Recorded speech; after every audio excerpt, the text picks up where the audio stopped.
Hi there, I'm back and doing more classic reviews, and I thought I'd kick off this new run of them with a review for a film by one of my all-time favourite filmmakers, Ingmar Bergman, and his 1963 film Winter Light.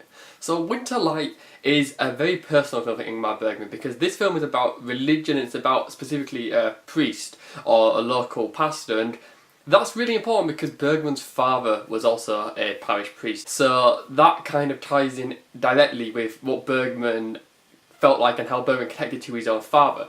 In fact, I think this is up there with Fanning and Alexander as one of Bergman's most introspective personal works that reflects his most innermost thoughts on the world. Winter Light comes in a very important place in Bergman's career. It comes after the 1950s, which was a somewhat unpredictable decade for Bergman because he did a lot of different genres. He made religious films like The Seventh Seal, social realist films like Summer with Monica or Brink of Life. He made sentimental drama like Wild Strawberries and historical stuff like The Virgin Spring and The Magician. But here he is in very early 1960s and he's in this middle of a trilogy, often called the Silent God Trilogy or the Faith Trilogy.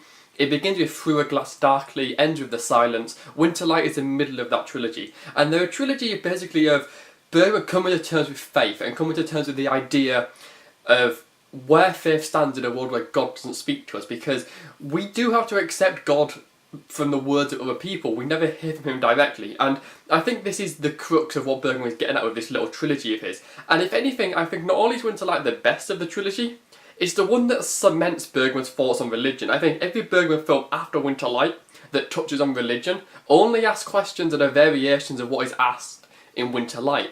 This film solidifies Bergman as someone who has finally come to terms with where he stands on religion, and I think it's a pretty secular worldview, all things considered. Even though Bergman finds beauty and finds a spirituality within everyone, I think he certainly sees the world on a relatively secular level. So Winter Light is about a priest who is kind of struggling with his own faith and who is seeing his church congregation get smaller and smaller. He's repeating the same hymns at different churches. He's basically become kind of disenchanted. The film opens with him doing this very solemn recital of scripture, and it's pretty dull, and it's quite clear that he has lost his passion. The film plays against this interesting backdrop of a world in fear, of the global political climate. I mean, the Cuban Missile Crisis happened just a few months before Winter Light's release, and one of the characters here is particularly concerned about the crisis of China getting nuclear missiles, and it's quite clear that this is those questions of, well, in the world where we have legitimate fears of a world where we could all be destroyed, why isn't God helping us? Why has God abandoned us? Why does God let life have no meaning in this sense? Because if we do all blow up in a nuclear disaster, life will have had no meaning to some extent. We haven't ever lived through anything. We've just been killed for no reason by wars created by people who have no say, or who should have no say in our lives. And I think this is kind of a fear that religion has to deal with. And let's not forget, of course, that just in general, secularisation has grown and grown throughout the decade. Scandinavia is one of the most secular areas of the world. And in the 1960s in Sweden, religion was on the dramatic downturn. So there's naturally fears to have by the church, but also the congregation of fears because they live in a world where they know nuclear weapons exist and could cause serious damage. Winter Light deals with a priest who's very uncertain of his faith, and he has many problems trying to become the priest that he should become. He recites words and gives advice that are meant to be from authority, his authority, which is given to him by God, but he thinks they're hollow because he doesn't really understand the Creator. Furthermore, he has to go through this routine of trying to reconcile the fact that God doesn't speak to him. He's lost everything, he has no loved ones, his only connection is God, and he's committed so much to being religious at this point that how he can ever reconcile that with his own mortality is difficult, because if he were to admit that there is no God, then that's just him admitting that his entire life has been a waste. There's certainly a callous attitude to what this priest goes through. At times when he's unrestrained, when he begins to possibly abandon religion, he openly is harsh and nasty to people around him, and there's certainly an aspect here of to do with the fact that he has trouble being human. There's a point of a woman has hands that are diseased and he's so disgusted that he cannot pray for her, which says a lot about his state as someone who is meant to be kind of a spiritual healer. So this is a film of doubt. It's also a film of finding love. So the priest is loved by people, but whether he loves back is a much more open question, and I think at the very least he struggles to accept their love. I think religion, and the more you live with that, the more doubts eventually kind of grow, even if you don't admit them, even if you hide them. And so with living with these doubts, you can't really find the truth, and you can't really find true love from there. So it's such a difficult position for him to be in. He's all alone, he's lonely, and all he has is his faith, and then his faith doesn't talk back to him. He may talk to God,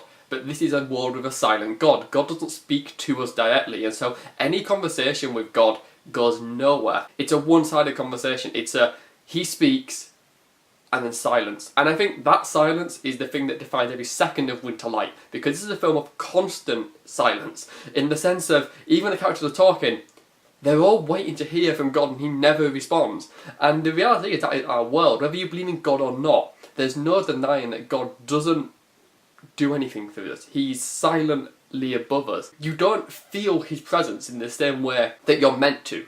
And that's a scary thought, because if God does exist, if there is a being above there, then where do we go? What is our purpose? Why does God let our life appear so meaningless? There's a section of the film where there's a direct question about, would the world be any different if there wasn't a God? And the fact we can't know that is kind of the true test of faith. You don't know if the world would be different without God, but if you have faith in him, you're going beyond what you know for certain, and what you know for certain is the world we have. And that whole question is kind of talked about and discussed, and there's a dissection which is to do with, well, maybe if God doesn't exist, that makes things easier. Then at least we understand the world. Then at least the world is just the creation of human nature. And human nature we can comprehend as humans. We cannot comprehend a being above us who cannot be seen in the light, someone who doesn't talk to us. The film opens with a congregation that's increasingly empty, and the priest speaking to nobody, and this is a film about him going basically to the next one. And that one is even more empty. By the very end of the film, he's literally reciting scripture to people who have already heard it. The only people in the room are people who are already devout at the previous congregation, and God himself. And God himself has to be there, because otherwise what's the spiritual purpose of anything? God is present in this film in as much as he is not present, because his lack of presence is exactly how his presence manifests in reality. The cinematography in Winter Light is just an extraordinary feat of cinematography as well. It's constantly done with this winter light, shockingly, and the whole thing is just very, very calmly placed, very, very lit with shadows and brightness, and it's a film which draws upon the particular weather of a particular time of year to create its unique look. Winter Light is a very important film for Ingmar Bergman. It's the one that I think defined him personally. I think it's one that defined his stance on religion, and that defined all his later films. And I think it ended that first phase of his cinema, really. It ended the phase of questioning, and I think after this he's more confident in his filmmaking. I also think you can see his influence in many other films. Films like First Reformed basically follow the same plot: an unsure priest, a suicidal man, a lonely woman. It's the same kind of setup, really, and I think these are all things that Winter Light provides. It's a clear classic from Ingmar Bergman, one of his many, many, many masterpieces, and I think this stands up as being one of his most important works, one of his works that is just most memorable, and really just one of his best films, all things considered. There's not really a debate in my mind. Winter Light is just a masterpiece and just one of the best films about religion that have ever been made. So thank you very much for listening. If you've seen Winter Light, I would love to hear your thoughts. Please leave me a comment. If you like this review, please give it a like. If you want to hear more of my thoughts, you can subscribe or follow me on Letterboxd, link in the description, and thank you for watching.